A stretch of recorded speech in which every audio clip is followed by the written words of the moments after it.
I was on an ambulance stretcher when all of the screams from the people trying to save my life faded away. Everything went completely dark.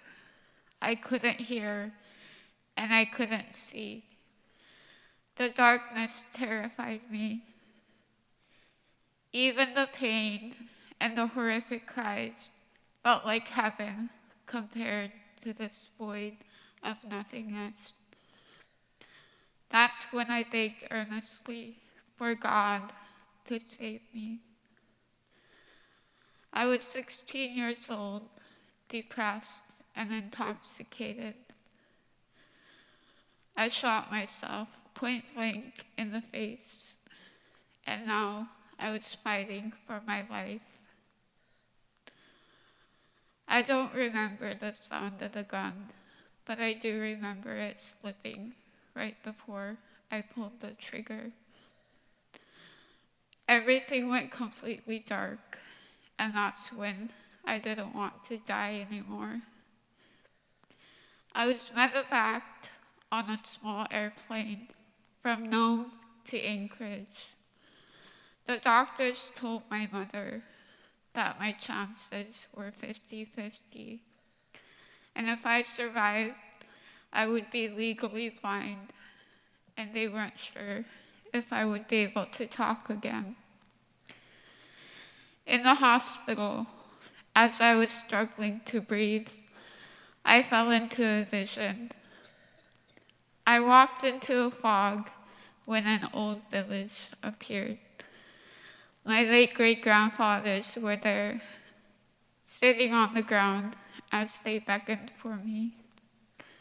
They looked young and perfect, wearing bird feather parkas, and smiles so big their eyes closed.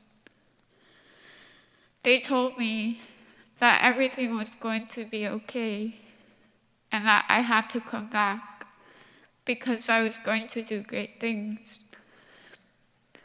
They also told me other things that I can't remember, but somehow I now feel. It was so peaceful there, and I felt no pain. I begged to stay, but I listened to them, and I came back with a powerful sense of purpose. The gunshot left a severe wound on my face and a permanent tracheostomy, a narrow tube that I breathe through. Yet somehow, just being alive felt like a blessing.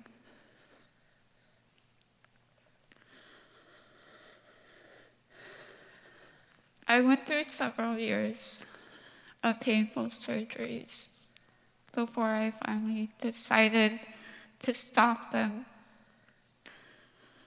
I wear a mask over my face because with it on, people seem to be nicer and they ask less questions. As the years passed by, the depression sank deeper. Everyone was supportive of me, but I felt guilty. And then one day in 2014, I woke up at noon. It was a beautiful summer day, and I didn't want to get out of bed. I was 233 pounds, unhappy and unhealthy. I knew I had to do something. A friend of mine was a marathon runner, and her posts on Facebook were always so inspiring. So that day, I decided I would go for a 2-mile run. I could only run to the end of the road, which was only a couple of blocks before running out of breath. But I made the decision to walk the rest of the way, and I did this every day. Pretty soon, those 2 blocks, they turned into 1 mile, and 1 mile turned into a few. And just like that, I sort of turned into Forrest Gump. I just felt like running, and I couldn't stop. That next year, I ran a local 8-mile race and a local half marathon. I just wanted to keep running. I entered a trail race in Louisiana with a friend where she ran a 62-mile race. And I decided to do a 20-mile race. It rained hard. I was miserably wet and cold the entire time. But as I sat around waiting for my friend to finish, I noticed the runners around me. I knew they were exhausted. I ran only 20 miles, and I was done.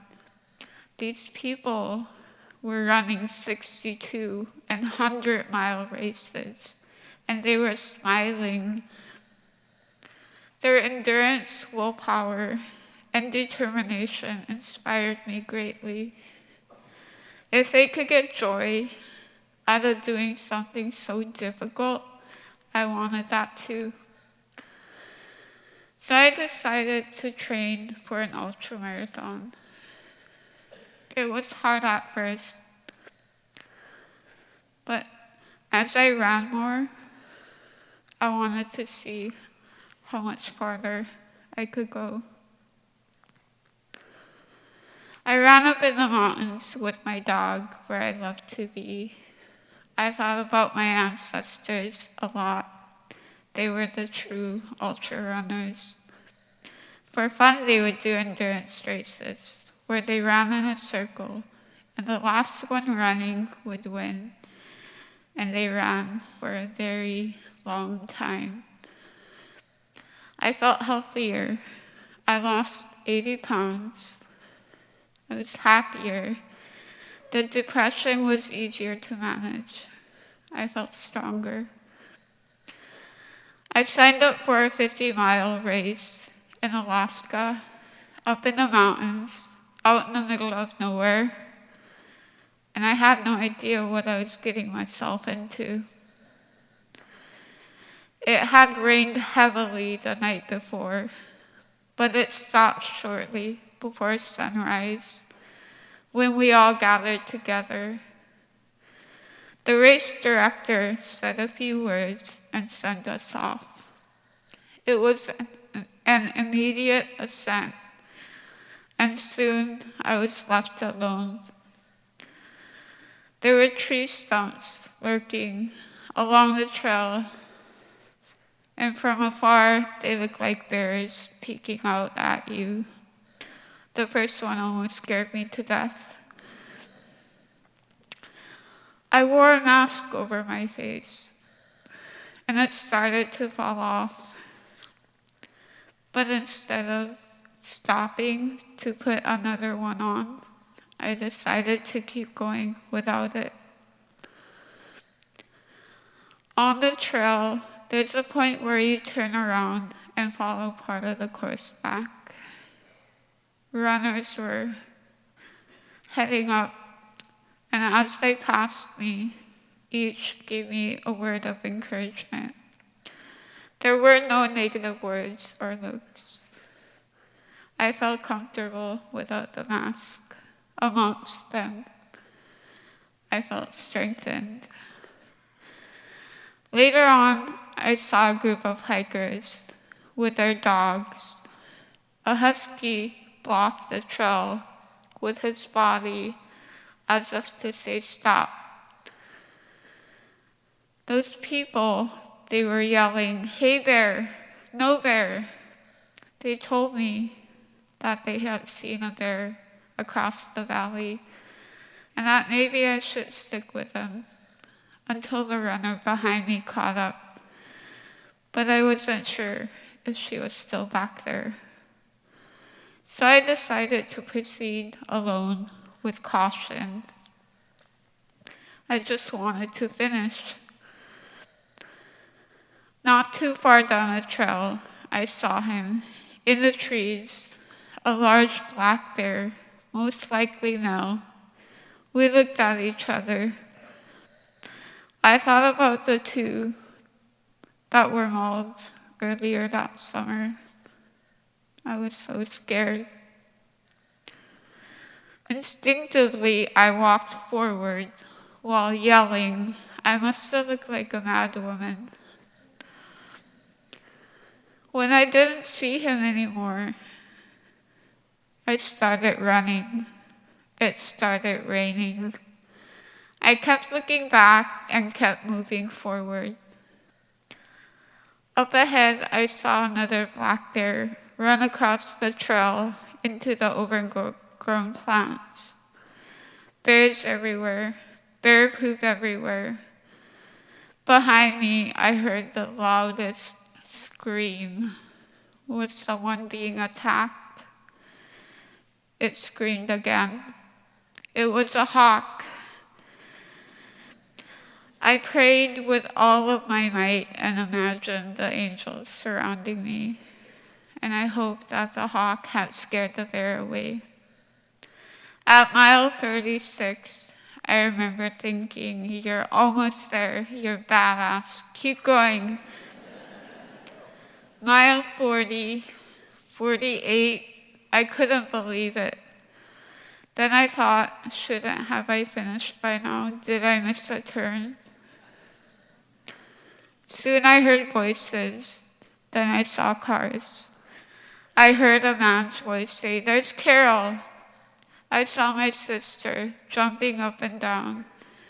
I had never cried so hard, yet so quietly before. But I finished. I have since completed several ultramarathons, and my next goal is to finish a 100-mile race.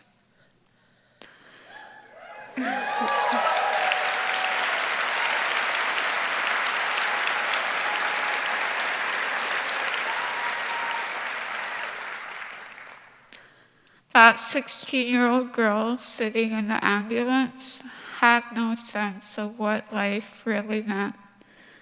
But after experiencing that darkness, I realized how precious and fragile life is. And I'm very grateful to be here still, and to be able to see, and to be able to talk, and to tell my story. The depression hasn't gone away. It's still there. There are days where I'm exhausted from everything that I've been through and go through. But I've learned how to keep going day by day and mile by mile.